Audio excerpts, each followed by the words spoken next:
Hi YouTube world, hi YouTube subscribers. I wanted to make a video today just giving 5 tips in general, especially to females going to college, going away to college specifically. So for those of you who don't know, my first degree that I got was in psychology, and I went away to a 4-year university for that.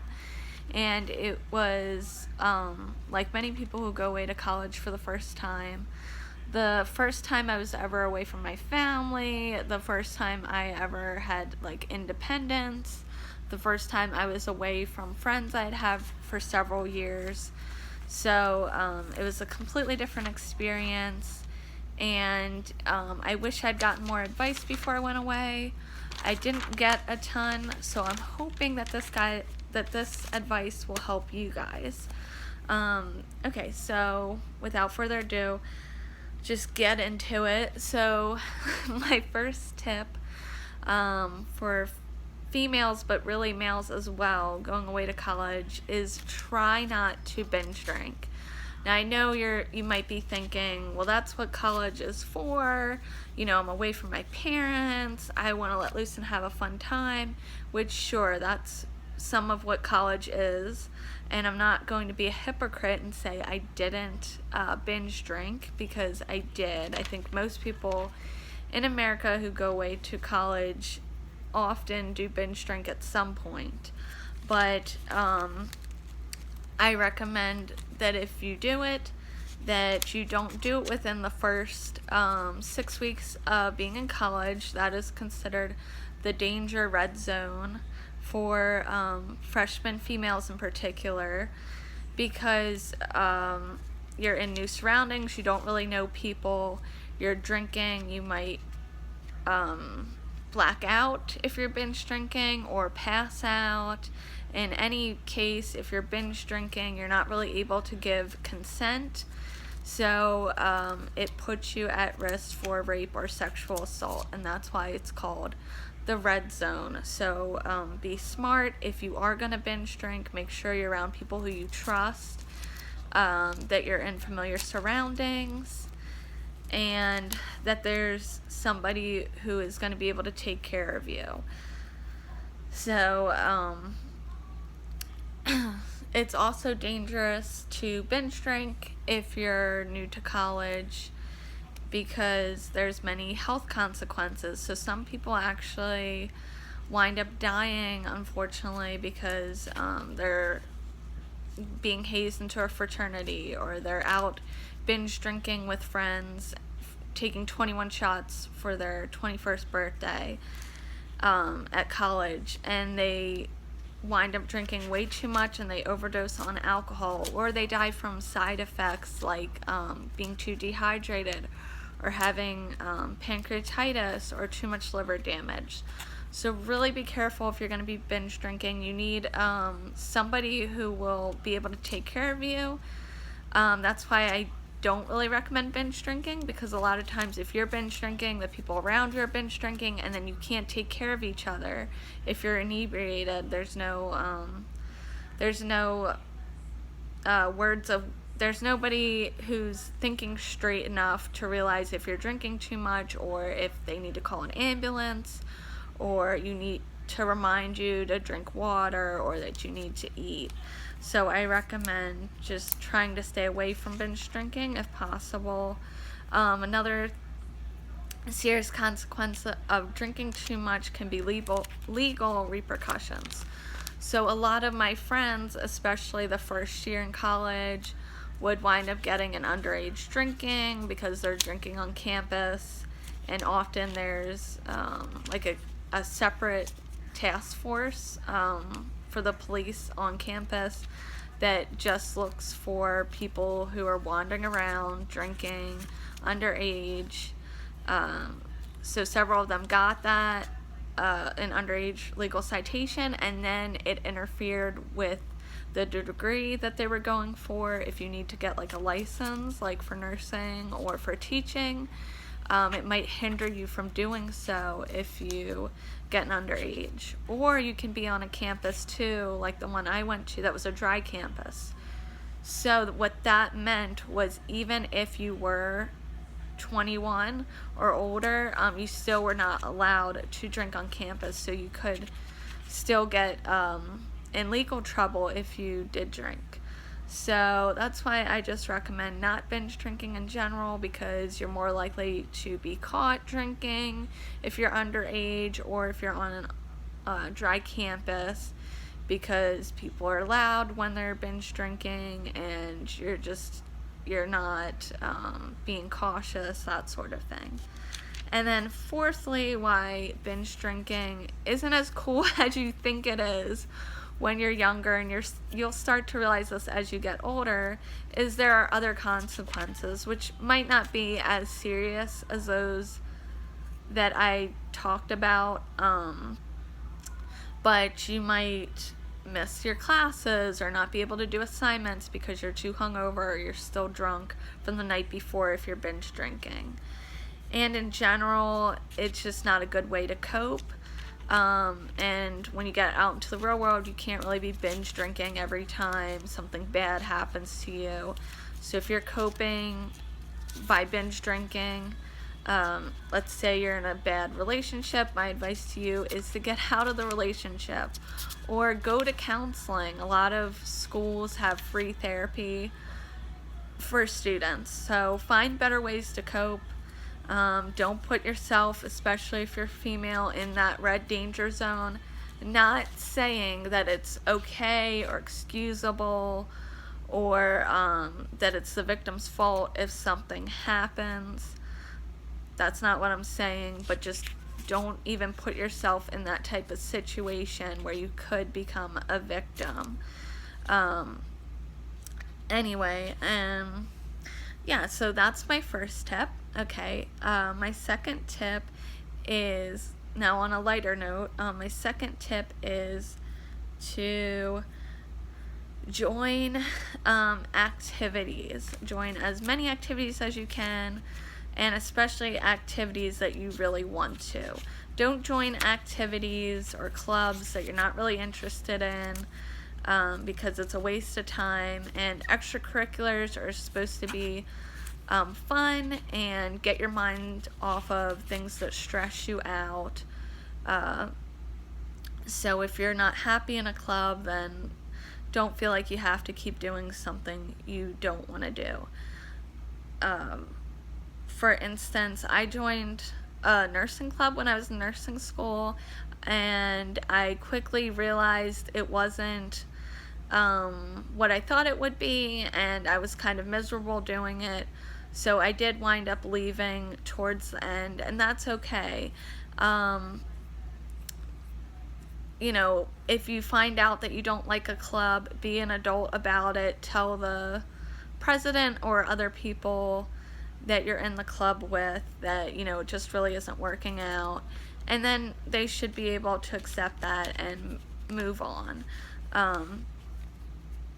Yeah, and the reason why you should join clubs and activities that you do like, on the other hand, is one of my biggest regrets is that I didn't join a sorority while I was in college, because that was something I always wanted to do, and I let what other people think or what I thought people would judge me on hinder me from doing that. And that's really dumb when you think about it, because people who matter don't mind, and people who mind don't matter. You know, it's like that saying.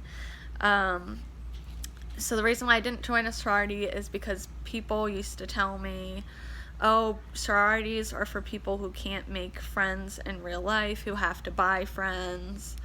And half the people who said that to me, like my friends who were too cool for sororities, wound up joining sororities by the end of college. So that's crap, and obviously they changed their mind, so you can too. And that goes for any club that you want to be in, or any sport or anything.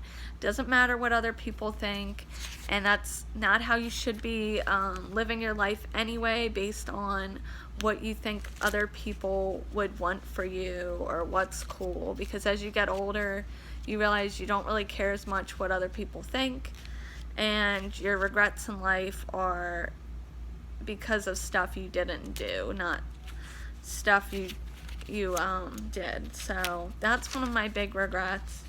And a lot of people say they wind up meeting some of their lifelong friends from sororities, and that it's so much fun, and that they form such a special bond with them. So that's why I regret not joining a sorority.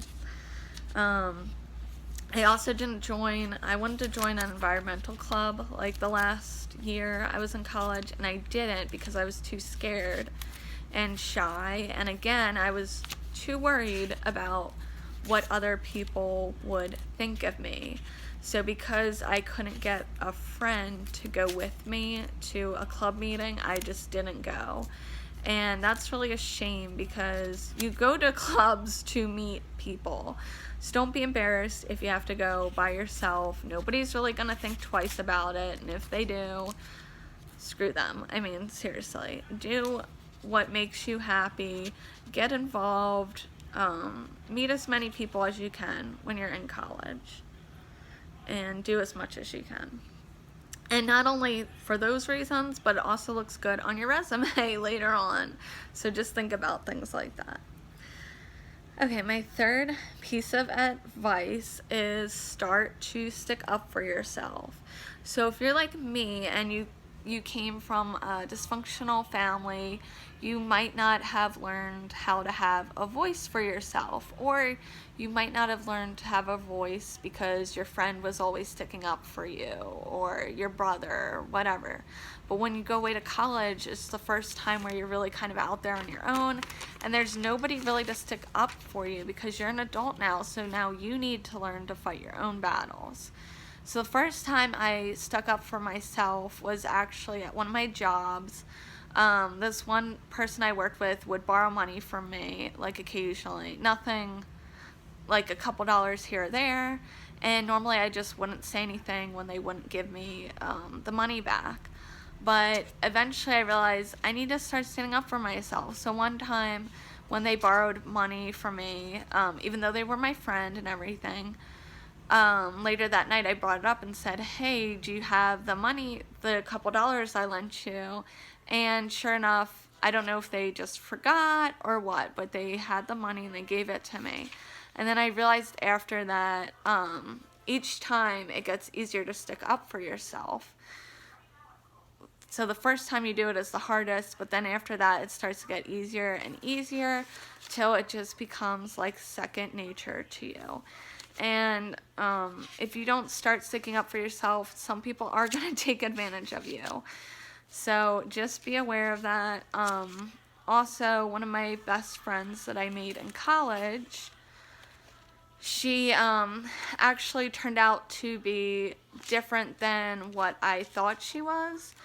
I came to find out that she was using me in a lot of ways, and the way I discovered this was one day we were hanging out and she went to go to the bathroom or something, and I saw on my computer she had been instant messaging.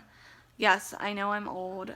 For those of you who don't know, instant messaging was really popular back in the day as kind of like texting, but for nowadays, I guess. Anyway, she had been instant messaging some of our other friends on the computer, and I started like reading them, I guess, when she went to the bathroom, and I realized she was talking about me behind my back to them and telling them how, like, basically making fun of me behind my back, and how I was going to be their source of entertainment when I would be drinking the next time we were going to get together. And after that incident, I realized she had been using me other times as well. And I just kind of, I don't know if I was in denial or what, but if you just keep putting up with things, people are just going to keep treating you like crap until it becomes so obvious and so hurtful and painful something like that happens. So my advice is, the first time a friend of yours, especially someone you're close with, starts to disrespect you, you need to bring it up and tell them that that's not okay. So after that whole incident, I realized other times she treated me like crap as well. She would call me names in front of other people. She would basically use me to get into parties, make me go in by myself without her first to make sure it was okay.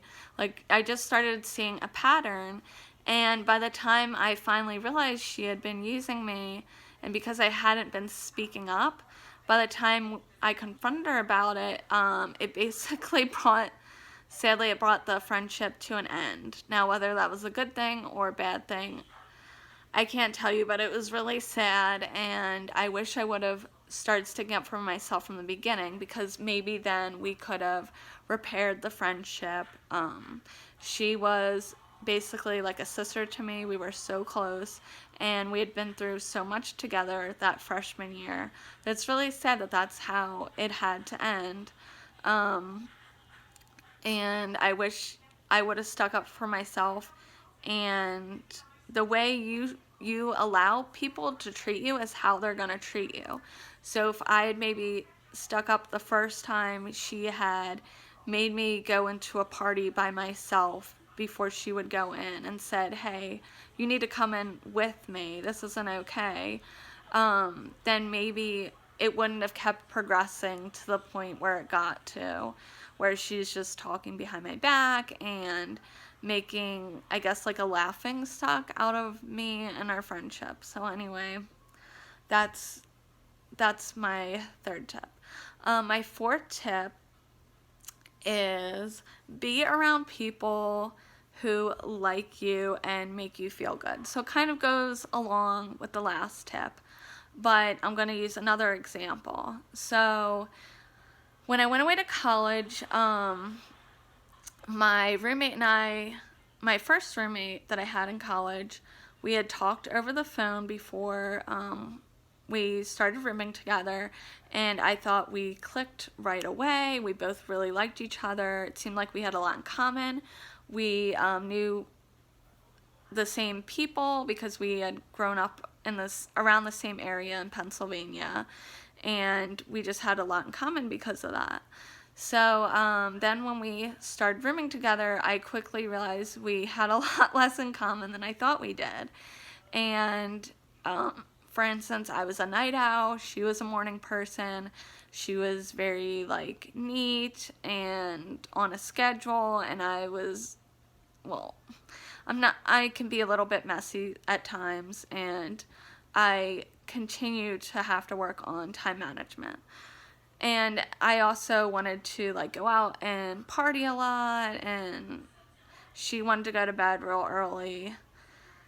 Anyways, it wasn't just that. I think she was a really mean person.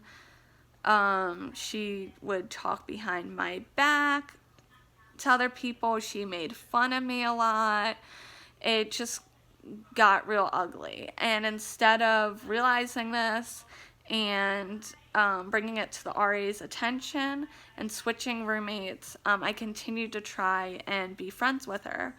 But the point is, some people in life are just not going to like you. And it doesn't matter what you do. It doesn't matter how much you try to win over people.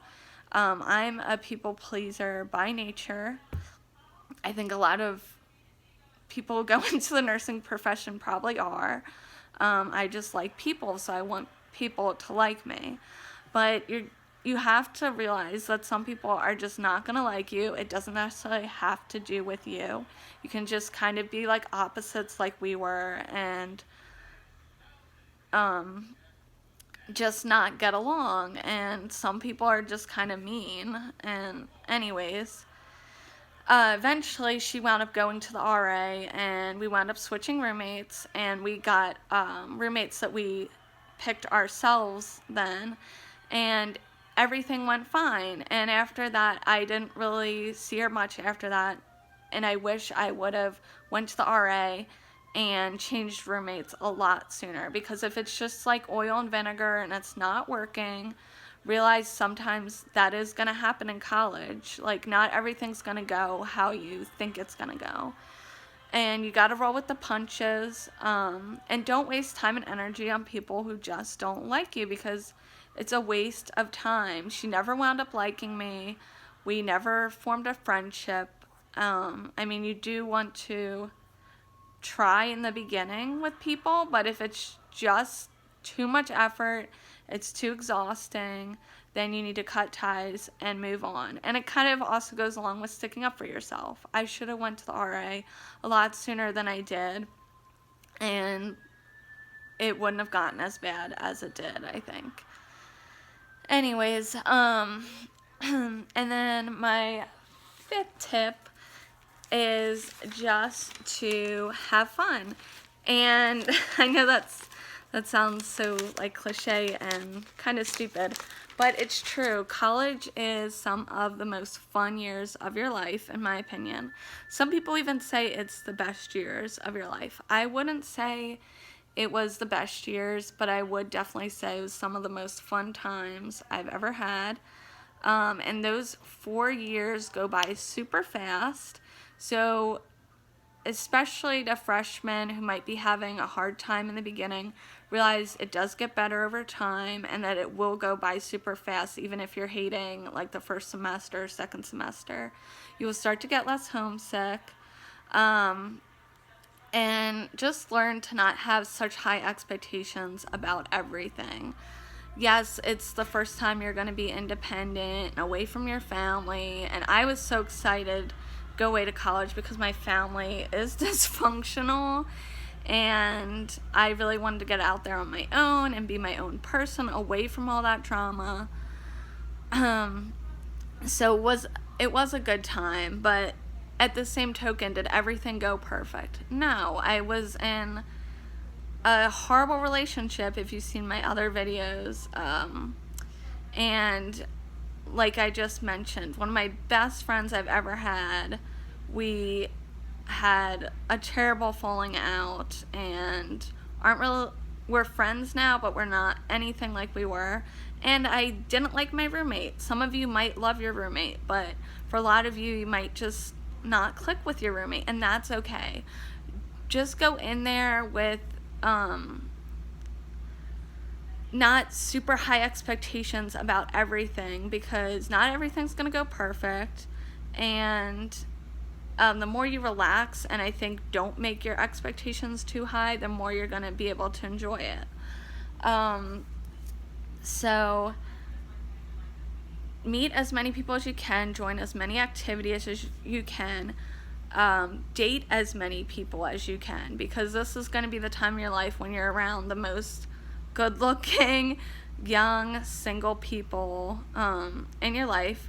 So date. I don't recommend hooking up with every guy, especially if you're female. We release oxytocin and bond with men or women, whatever your preference is.